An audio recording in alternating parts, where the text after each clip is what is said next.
Last week, Wednesday, the Senate began the move to decentralize Nigeria's police command structure.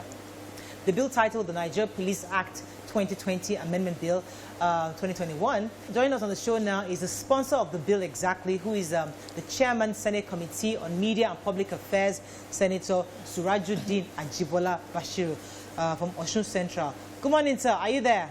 Yeah, good morning. I'm here. So we've been discussing issues of decentralizing the police. But this bill in particular is seeing how they can ensure that the budgeting and operations come from the zonal offices. Could you explain to us why this is essential at this time?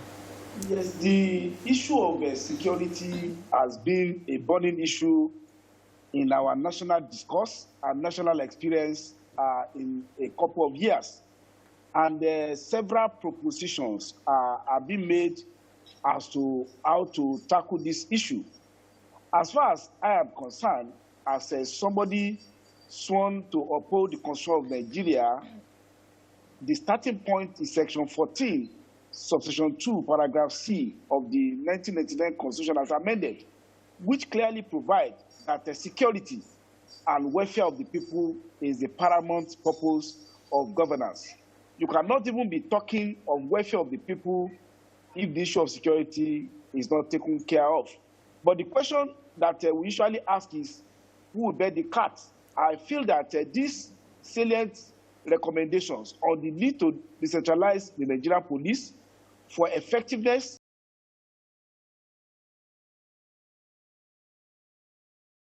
of the bill.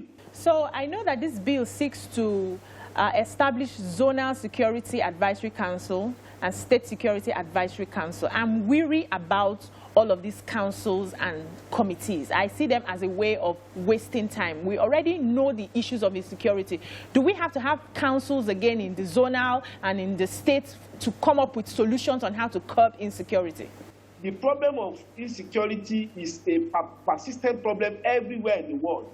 Nobody can say that he has the solution for it for all time. So the essence of the Zonal Advisory Council, State Advisory Council, is to ensure that stakeholders get engagement with the necessary security operative. So I understand that strengthening the zonal commands can actually help to decentralize intelligence across communities.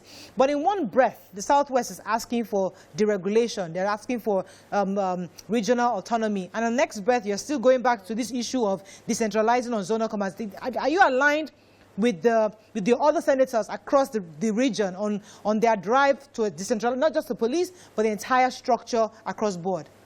It is not so much about what I personally desire or my colleague senator from the Southwest desire, but an aggregation based on consensus or majority of what Nigerians require.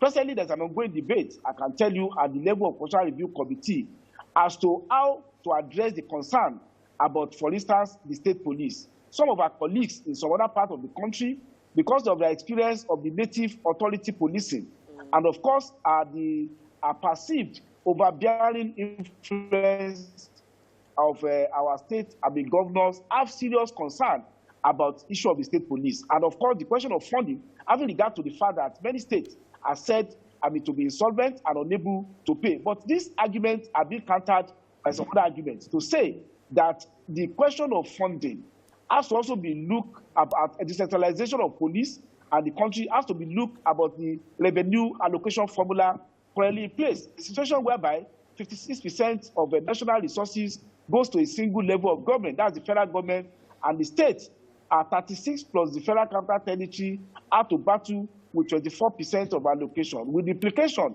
that no state of the 36 states and FCT has a share of even up to a percentage of Nigerian resources. So the question of revenue allocation will counter the argument about decentralization of police and some other functions. Okay. I remember the reason I joined the #EndSARS at the time was because it concerned totally the welfare of the police as it is presently. Is this decentralization also covering their welfare, housing, and other allowances that make life worth living, and will motivate them to do better at their jobs?